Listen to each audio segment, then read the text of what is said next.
Hello and welcome to 365 in the Word. This is a podcast of Capital City Christian Church in Jefferson City, Missouri. My name's Elijah Odell and I'm joined by Frank Geringer and Josh Crossland, two of my friends and two people who are on the team here at Capital City Christian Church as pastoral staff. Here at Capital City, we are a church on mission to encounter Jesus, to become like Jesus, and to love like Jesus. And one of the ways that we are trying to do these three things this year is in an initiative called 365 in the Word. So as a church family, we are intentionally spending time with God in His Word each day in 2026 using the Daily Bible as our guide. And today's podcast is week 21, episode 21, and we are looking at the content covered in the Daily Bible from May 21st to May 28th. So, fellas, this week's question is, have you ever written a romantic poem, song, or letter for someone else? And if so, what was it like? I know you have to have written one. No, never. No, absolutely. I should have brought all of our love. We should have brought all of our love letters. When it's my turn, I did bring an excerpt to read. Okay. Yeah, I did bring an excerpt to read. Actually, it was probably the first song I ever wrote was, of course, a love song to the girl I was dating. I was 16 years old. I'd been playing the guitar for a whole 3 months and was like, I can write songs. I can write a love song. That's right. And then I could barely play it. But I did write one. And then... Did you sing it to her? Oh, well, of course. And then, at the talent show and everything else, because I'd written a song, right? Did it have her name in it? No. No, okay. So it was more general. Yeah. If she said, is that about me? You could be like, no, it's about love. Don't be weird. Yeah. And then, as my writing matured and my, sensibilities matured, I wrote better things. Yeah. But eventually, Jill and I, we spent the first year of our marriage apart from one another, and she was finishing her master's degree in Northern Illinois University while I was still working full time here in Missouri, and so I had written a song about that and about her and how it was hard, but we're going to get through it kind of thing. Yeah. And I would play it for her. And you wrote it on your drive there. So there's a really cool steering wheel drum portion. That's pretty No. All acoustic. All acoustic. That's right. Singer-songwriter type Yeah. thing. Well, one of our former professors, Dr. Billy, he had a critique of all modern worship music, and he always called it love songs to Jesus. So if you've ever written any worship songs, then you've also written love songs. That's right. I definitely have. This is a little black book that my dad gave me, and I have been writing poems and songs in it since I was the very first one is from 2014 when I was 12.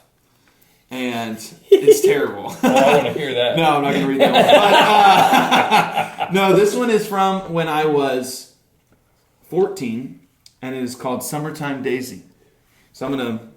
Who is Daisy? Wait, yeah. There is no Daisy. It's not a real girl's name. Yeah. Okay. But I wrote this when I was 14. And I wrote... None of them had names. None of them even really had audiences or inspirations. But I was like, you know what a great way to get a girl to like you is to write a song...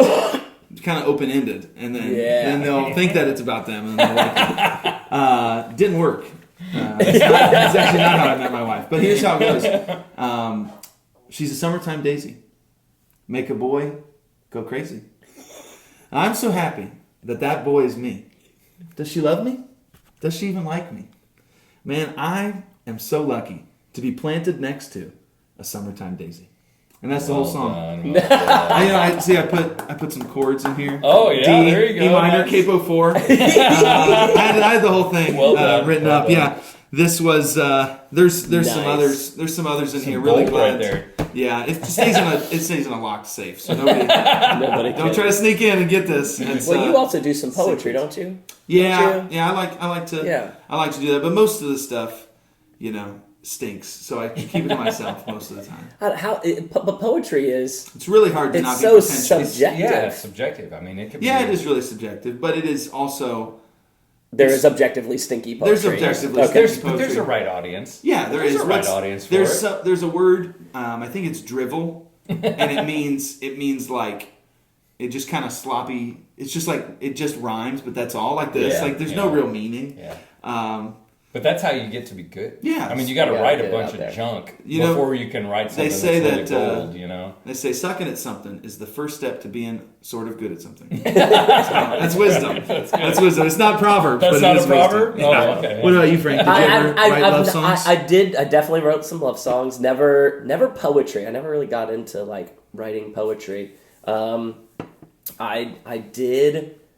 I gave my wife, when we were dating, a journal, and I would write in the journal and then give it to her and say, keep it for a few days and write whatever you think, and then send it back, and we would pass the journal back That's and forth. pretty fun. Yeah. So we have that, but mine was more of like story and things that I was thinking. But I definitely wrote some songs. I wrote a couple songs for my wife that kind of talked about our story and things like that. But also I have written a song. I have a song that I wrote for each of my children. So all of my children have a song that I wrote for them. And my children all have a name that starts with a letter that is a key in the musical world. Okay. And so every one of their songs is in the key of the first letter of their name. That's cool. So that's kind of like if we go back to, we've been in the Psalms a lot, like acrostics and your acrostic poems. That was kind of like my sort of creative way of doing that. So Hebrew poetry was so much for your mind as much as intellectual. Very intellectual. So anyway, that's one thing is if you're writing music or if you're writing poetry and you're like, this stinks. If you switch to making the subject about God or about the Bible or about Jesus, it's really hard for people to critique that. So it's hard for people to be like, this stinks when it's worship. So that's a good avenue. There's some pretty terrible art. There's still some flops out there. There are some flops. Well, this week we part of the reading was actually a love poem. Part of the reading. One of the biggest days of our reading was just pages of a love poem, the Song of Solomon. And as I was reading it, I came up with a few pickup lines. These are devoted to you, Christiana. These are some biblically accurate pickup lines. If you are... and for all the guys listening. Yeah, if you're in that courting phase of life where you're trying to find your Proverbs 31 woman... Wait. We should all be courting our wives. That's true. Continuously. That's Come true. on now. So the challenge is use one of these today. Yes. No matter who you are. Man or woman, use one of these. So here we go. Are your eyes the pools of Heshbon by the gate of Beth Rabim? Because I am completely drowning in them. That does take some geographical knowledge, but that's a good one. Your waist is a mound of wheat encircled by lilies. And I don't even know what that means logistically, but you look fantastic.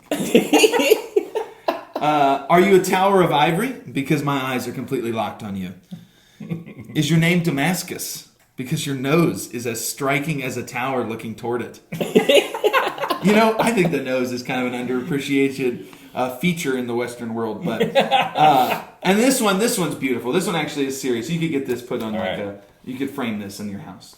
You are altogether beautiful, my darling. There is no flaw in you, and trust me, I have checked the scriptures. So if you are looking for if you aren't a songwriter, if you aren't a poem writer, and you need some sweet nothings to whisper to your loved one, then there you go. There's some pickup lines. But the Song of Solomon is kind of a weird piece of literature, especially to be included in the Bible. I know I see a lot of jokes and memes and stuff out right now about like when it was Solomon's turn to write in the Bible, he just what did he do? He did some crazy things. Yes, he did. However, the historical interpretation of the Song of Solomon has been varied, but most of the time, everyone has a really, really high view in Judaism and in Christianity of this book. So, a famous Rabbi Akiva, for the whole world, he says, for the whole world is not worthy as the day when the Song of Songs was given to Israel. For all the writings are holy, but the Song of Songs is holy of holies. And actually, he said that we have to be careful when we talk about and touch the Song of Songs, not because it makes our hands unclean, but because of how clean it makes our hands, which is really kind of an interesting idea. But he read the Song of Solomon. It was true historically. It was a love poem written by a man to his bride. but he also read it as an analogy for the people of God and God. This love that exists between God and the people of God. A lot of modern-day Christian voices, but also historical Christian voices, have read the Song of Solomon allegorically to represent Christ's love for the church. And I think there's a lot of good truth in that. There's a lot of great symbolism in that. It also is a love poem written by a man for a woman. Yes. And so there's two layers to it. But we can't take the allegory too far. Right, we can't take the allegory too far because it is what it is. But Deuteronomy 6:5, the idea of loving the Lord your God with all your heart and with all your soul and with all your strength, is definitely echoed in the words of the Song of Solomon. But a lot of the Song of Solomon is really confusing because it is so culturally specific. Mm-hmm. It's written to a time and a place and a people, even more so than some of the letters in the New Testament, some of the histories in the Old Testament. Yeah. This is poetry, and it's an art form that we don't have anymore. Yeah. So it is typified by the genre. And the genre is a part of ancient Near Eastern poetry known as the wasif. The wasif is a head-to-toe description of your loved one. It's a head-to-toe description of the lover's body, and it's an Arabic term. The wasif is an Arabic term that was adopted by scholars for this specific type of descriptive poetry because Hebrews did it, but so did Egyptians, and so did some of these other ancient Near Eastern cultures. When we read the wasif today, we instinctively try to draw a literal picture because all of the analogies in our language are literal. When we say someone has golden hair, we don't mean that it's hair of gold. We mean that it looks like gold. Mm-hmm. But scholars emphasize that the wasif is presentational, not representational. So its goal is to evoke the intense emotion and the awe and the majesty that the lover feels rather than offering a literal visual sketch or a one-to-one comparison of these two images. So he says in Song 4:1, "How beautiful you are, my darling. Oh, how beautiful. Your eyes behind your veil are doves, and your hair is like a flock of goats descending from the hills of Gilead." If someone said we had goatee hair today, we would really be offended. That's horrible. But in the ancient Near Eastern world, Bedouin goats were jet black, and Mount Gilead was a lush, rolling mountain range. And so you picture somebody standing at a distance and watching this massive flock of goats cascade down a vibrant green mountainside, and the imagery is about motion and abundance. Beautiful and long hair. Yeah, the down. Shimmering black color of her hair cascading over her shoulders. My favorite was your temples under your veil are like pomegranate halves. Yes. I was like, what? Yeah, well, and that's actually really funny too, and this wasn't even one of the ones I wrote down. That is like a direct connection to like the blush or flush of the red pinkness of her face, which is something that we still value in our culture, I would say. Sure. Maybe people still wear makeup that makes their cheeks look rosy. Mm-hmm. So that is one that's maintained consistency as something that's attractive to people. So that means that's a viable pickup line. Yes. Right? You got pomegranate cheeks, girl. There you go. Did you do the teeth one, the twin? Oh, yeah. That's my favorite. Your teeth... That's definitely still... Each has its twin. Yeah. Your teeth are like a flock of sheep just shorn, coming up from the washing, and each has its twin. Not one of them is alone. Yeah. So if we think of newly shorn sheep, newly shaved sheep that have just been washed, they are blindingly white. A lot of times we think of sheep like all fluffy and big and dirty because they've been running around like sheep do. But when they're shaved, they are as white as can be. And he's poetically saying that she has a perfect, symmetrical, gleaming white smile with no missing teeth. Yeah. And they're all in line, which is pretty high necessary compliment in the ancient world because most people's teeth probably were rough. I mean, they were not. They didn't have the dental procedures we do. Not a lot of dentists back then. Yeah, not a lot of orthodontists. Then he says, "Your neck is like a tower of David, built with the courses of stone, and on it hang 1,000 shields, all of them shields of warriors." So two things. When I first read this a long time ago, I was like, "This is crazy." This is a grapefruit, not a pomegranate, by the way. So he's not saying that she has like a thick, rigid, long neck, or like a stone neck. This is not the ancient equivalent of the song "Brick House" by the Commodores. He's not saying you look like a building. Towers were symbols of pride, this unconquerable majesty. And the 1,000 shields that were hanging on the tower represents the neck stretching, right? That's different culture, different place. But long necks, are known to be beautiful by a lot of different cultures. But the 1,000 shields kind of represent layers of necklaces and jewels that are draped around her neck. So like a polished armor on a fortress, so is her jewelry. She's abundant in that way. And so beneath this kind of conscious text, the architectural metaphors reflect a deep psychological body image of strength, security, and prestige. It's more than like you look really beautiful. It's when I'm near you, it's like I'm within the protected kingdom. You're a symbol of pride and courage for me, a symbol of conquest and majesty. But there's also some really cool linguistic nuances in this book. So there's 2 Hebrew words that are used for love in the book, dodim and ahava. And dodim and ahava both represent 2 different words for love. And we have, English is really strange because we say love, and that can mean a lot of different things. When we say love, we can say, I love mac and cheese, I love my wife, I love the country, and all of these are different kinds of love. But dodim refers specifically to physical affection or lovemaking. It's kind of the equivalent is eros in the Greek, or erotic love. It's the love between a man and a woman who are married. But ahava, on the other hand, is the broader covenantal, holistic word for love, like the Greek word agape, or the love, an unconditional love, the love between God and people.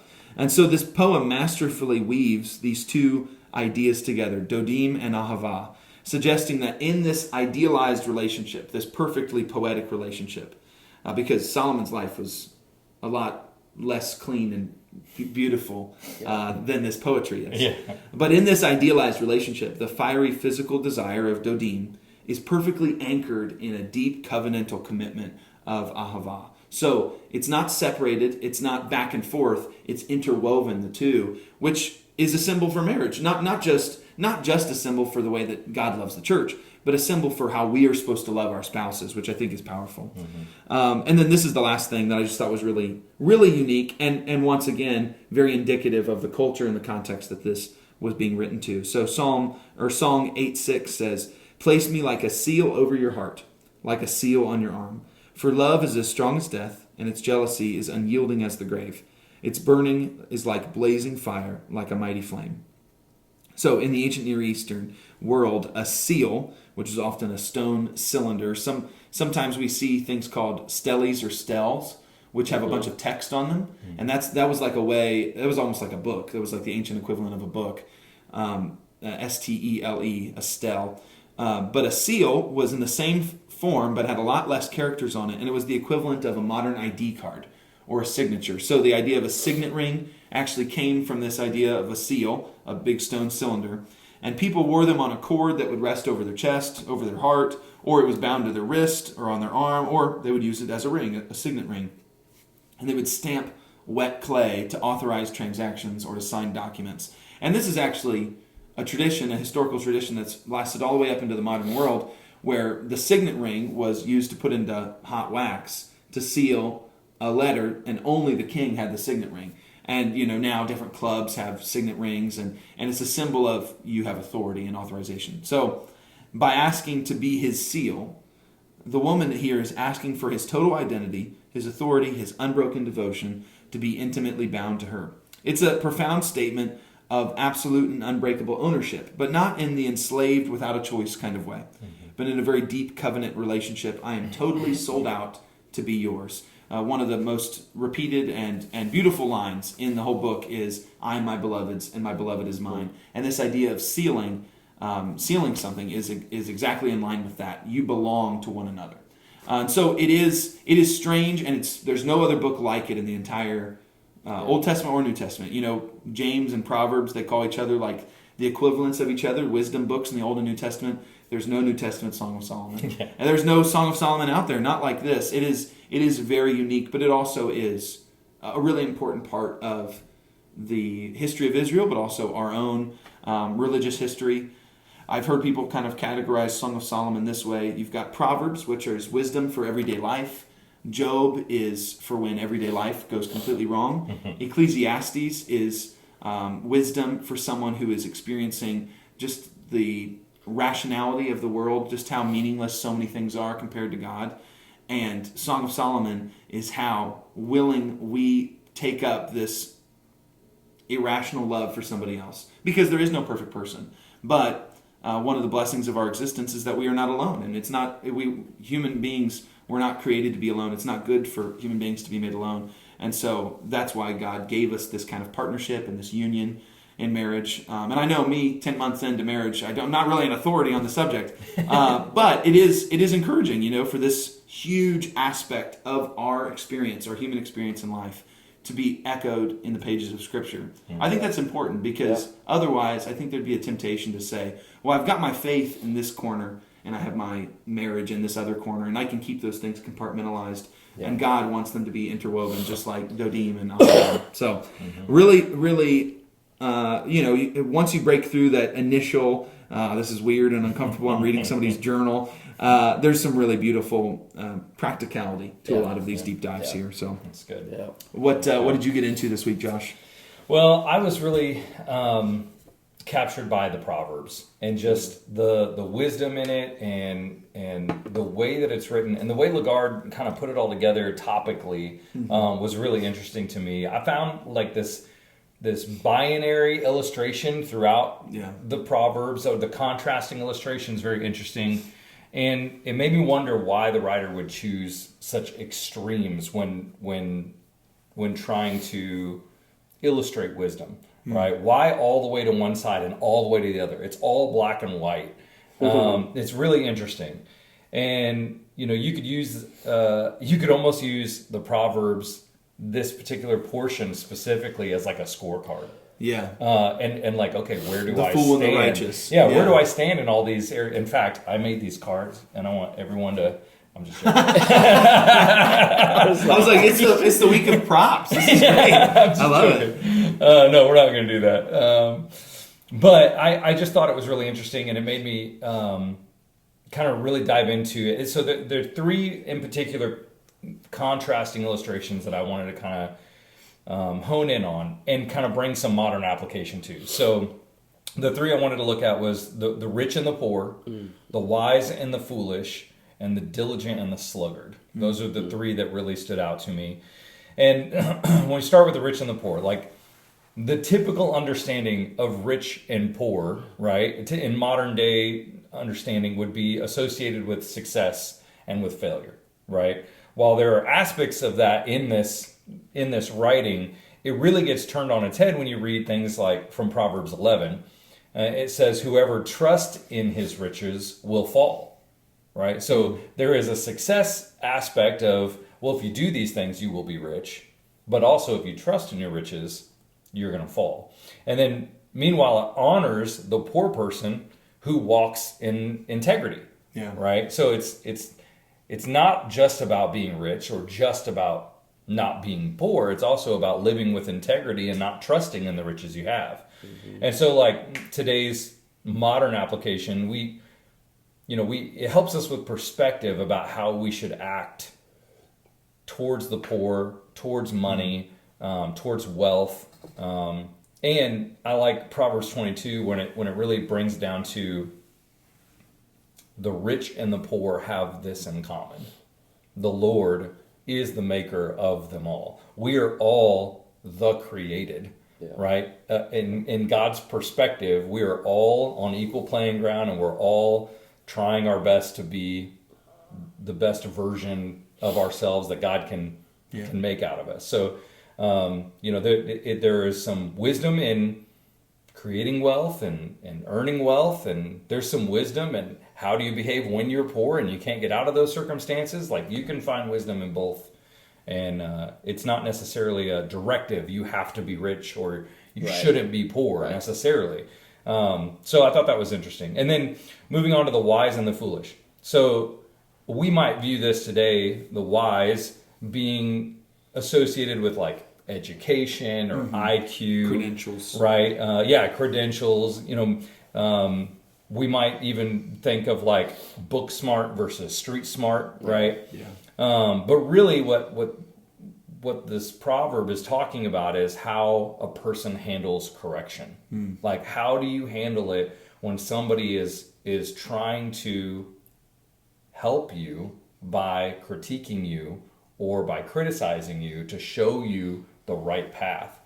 And I thought it was really interesting because it says the wise person loves rebuke. I don't know a lot of people that loves rebuke. Give it to me. Right? But it's because they want to get better.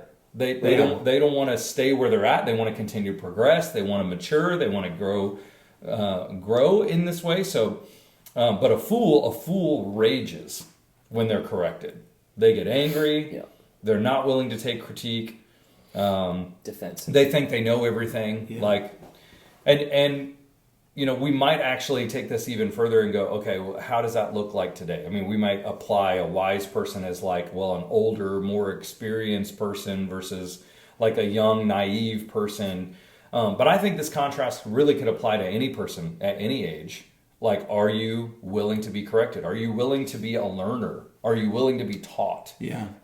Versus somebody who's like, no, I'm good. I've been there. I've done that. I know how this goes. Yeah. Because there is an aspect of wisdom that is about experience, but it's not the only aspect of wisdom, because you can have older people who are very unwise. Yeah. You can have younger people who are wise beyond their years. We have that statement for a reason. Mm-hmm. Yeah, and we talk about kind of the idea of the spiritual age as well. Like you're a young believer, you're a mature believer, but you decided to follow Jesus when you were 8. So by 18, you've been following Jesus for a decade. Right. Yeah. So there's like a twofold age that any follower of Jesus has. Is like, I've been on earth for this long, but I've been living the way of Jesus for this long. And so, there's all kinds of ways to understand wisdom and age and how they work together, and then also sometimes are contrary to what our usual perspective is. Well, and I thought it was interesting when they talked about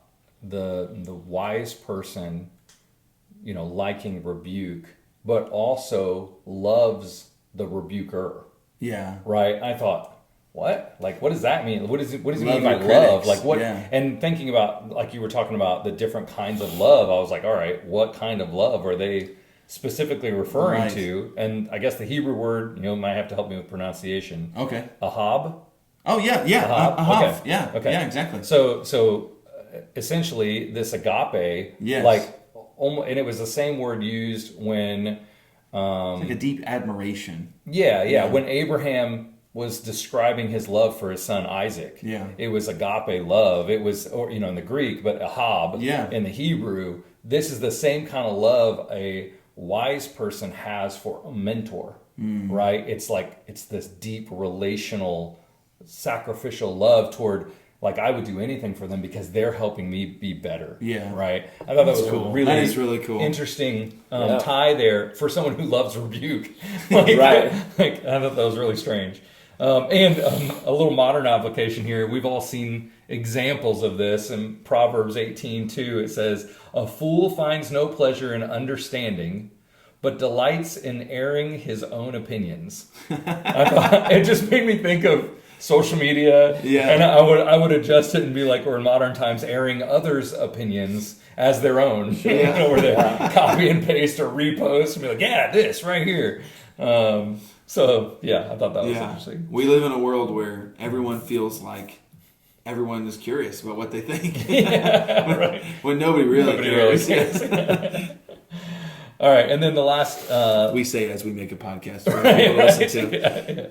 The last one being diligent and sluggard. And this one is kind of the operational binary, right? How do you operate? Are you a lazy person? Are you a busy person? And I thought there's lots of descriptions for the lazy or the sluggard. And the sluggard buries his hand in the dish. He is too lazy to bring it back to his mouth. I just thought that was really a funny one to describe a lazy person. If you've ever gotten your hand stuck in a Pringle jar, this is your sluggard. I'm sorry. This is you. And it just leaves it there in the Pringle jar. Guess this is my arm now. My personal favorite, though, was the sluggard who makes up wild excuses to avoid going to work, saying, "There's a lion outside. I will be killed in the streets. I can't go work." But there is this serious warning behind these strange and funny, sayings, and this warning about intent versus action, right? The sluggard has these great big dreams and visions for what the future could do, but they these desires, these goals, but they never actually do the work. Yeah.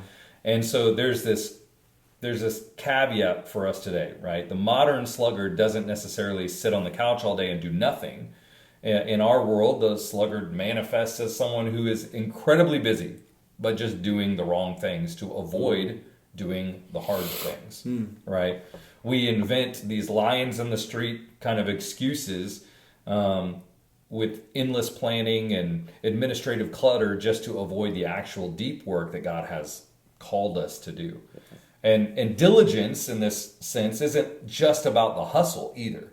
It's about discipline, right? It's about faithful action. It's continuing to choose to do the right thing, the thing that is the most profitable, but in a sense of kingdom profit versus money or riches or those kinds of things. And so one of the overall umbrella for all of this that I kind of honed in on is that wisdom isn't just a theory, right? It's not if you do all the right things, you're always going to have the right outcomes. It's more about a lifestyle. Right? You have to choose every single day through your finances, through responses to criticism, through work ethic, all of these things. You're voting for your life which character of these binaries you want to become. Even though it's a binary language, it's not a mathematical equation. It's a daily decision. That's really cool. I love that perspective on it. Thanks, Josh.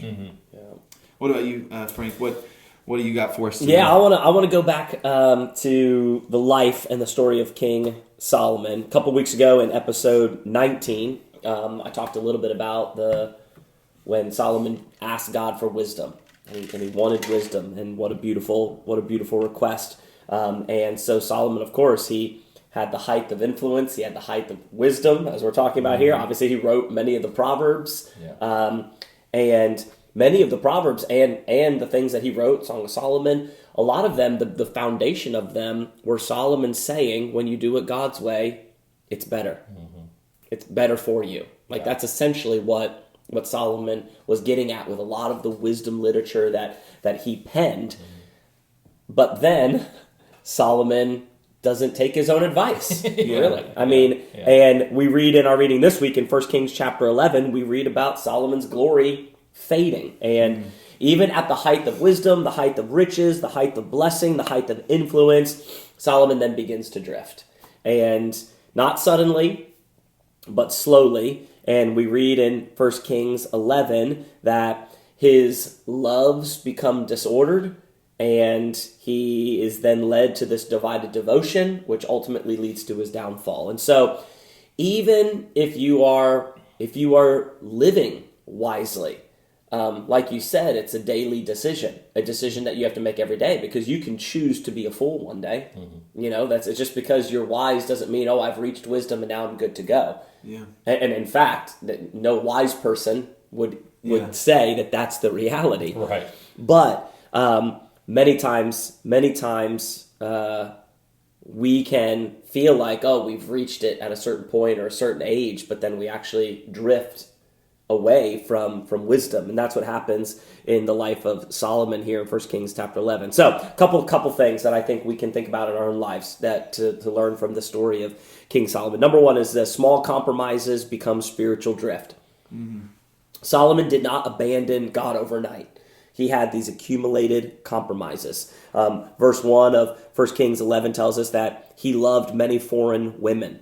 And this was kind of one of the primary pitfalls for him, but this was something that was in direct disobedience to God's instruction. We read in Deuteronomy 7, which I'll read here in a moment, where God directly told them, don't love foreign women. And so he is going counter to what the Lord had said, but it was gradual. And that's the thing about our own lives we have to realize, is that spiritual erosion usually happens gradually, not dramatically. And it'll be one little compromise after another. And eventually you get to a place where you look back and you're like, whoa, I'm way far away from where I was. And so a question that we can ask ourselves to kind of help us evaluate, are we drifting at all, is like, what where am I tolerating what I once would have resisted? Just a very simple question that we could ask to think, wait, how? Because, what's watched water never boils, or what's the frog in the boiling water? Watched pot never boils, the frog in the boiling water thing is if it's a slow temperature slow. raise, you're fine, and that's what drifting can do in our own spiritual lives. And so those small compromises, and we see it here where Solomon compromised in one area, become spiritual drift. But the second thing I think we can see in Solomon's life is that success can often mask vulnerability. And this happens after Solomon's greatest achievement, right? We just read that the temple is built, right? The kingdom's established. His fame is secured, if you will. His riches are overflowing. Yeah, all of that, yes. Yeah. And you look at that and you're like, man, that's awesome. He's at the height. He's at the peak. And the moments when we feel the strongest are often the moments when we're the most vulnerable. Yeah. And so this is why we need rhythms of accountability and self-examination, especially in seasons of success, where we feel like we're on a roll and things are good. Yeah. And that's just another thing that we see. But one of the things that obviously is huge here is Solomon's love for these foreign women, and the example of what you love, how what you love really does shape who you become. Because the text is so direct. It says, his wives turned his heart. Now, I'm not putting the blame on the wives.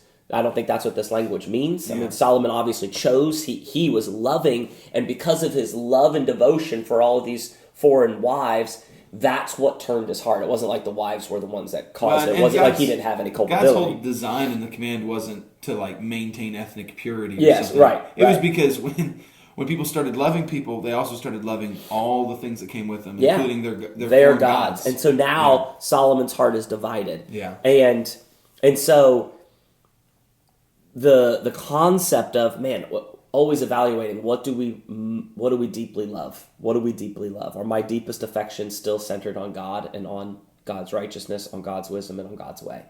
And we constantly have to be asking ourselves that, because the moment we have a divided heart, the divided heart leads to compromise, and little compromises lead to spiritual drift. Yeah.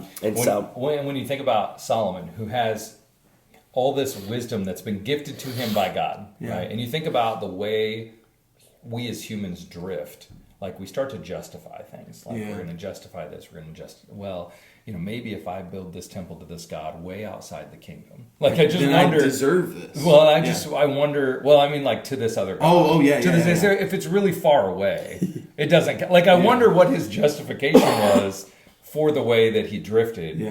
Being as wise as he is, this is, arguably the wisest person in the world, that ever was. I wonder what his justifications were for the way that he drifted. It's just interesting. I heard an illustration once kind of about this. We often try to justify our choices based off of the good choices that we have made. Yeah.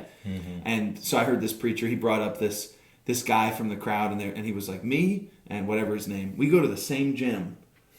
And this dude was huge. He looked like a bodybuilder, just absolutely massive, cut, really, really muscular.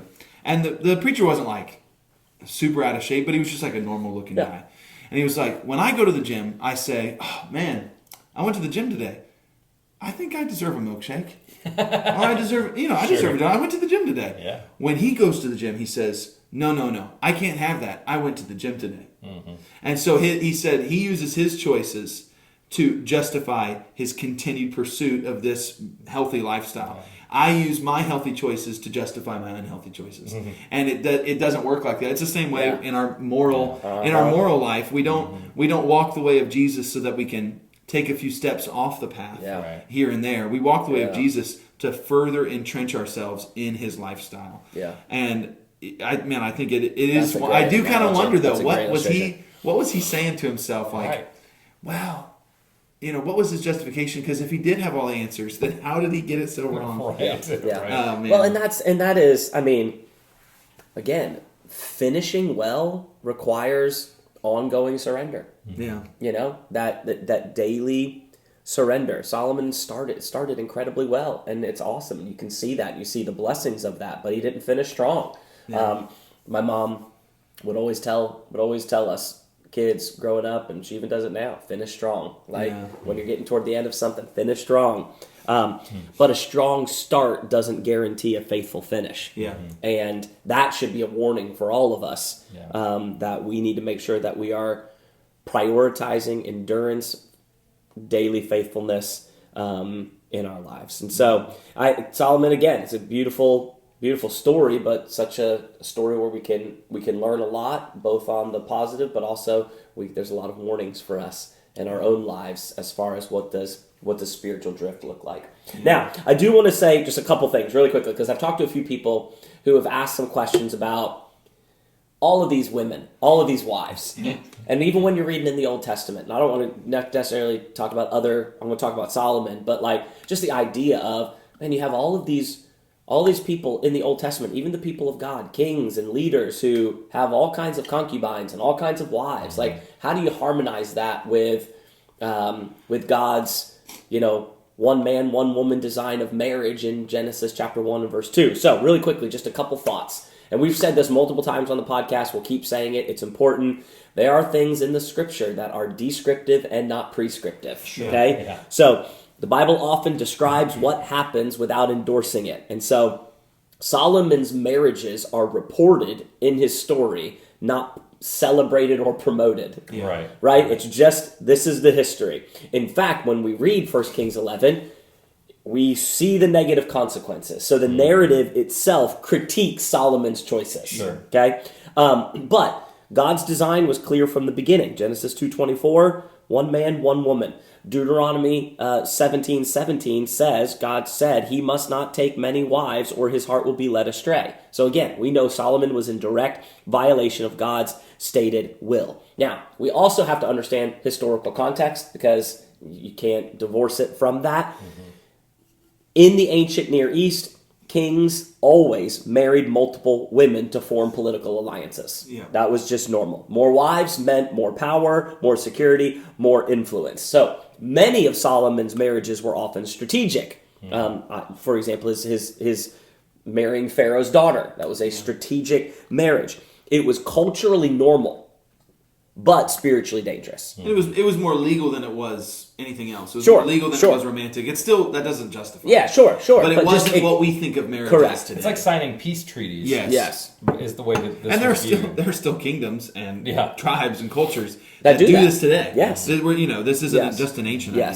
So when we read through, we have to understand, listen, God allowed it but didn't approve it. Mm-hmm. And this, again, all throughout the Old Testament, there are these practices that God permits because of human brokenness, like polygamy or divorce, but they fall short of his ideal. And Jesus clarified the principle in Matthew 19:18 when he says, well, because of the hardness of your hearts, is what he said to the religious leaders. This is why there's this provision in the Old Testament for divorce, because of the hardness of your hearts. Mm-hmm. It's not because that's what God desires or God wants. And so all of those things, when we think through that lens, we've got to think about those things. And ultimately, the story itself, the story of Solomon itself, shows why it doesn't work. Like, we don't even need a theological argument. Right. Like, technically. Like, the outcome is told in the story. Yeah. Like, because going outside of the bounds of God's ideal, his heart's divided, idolatry enters, the kingdom eventually splits.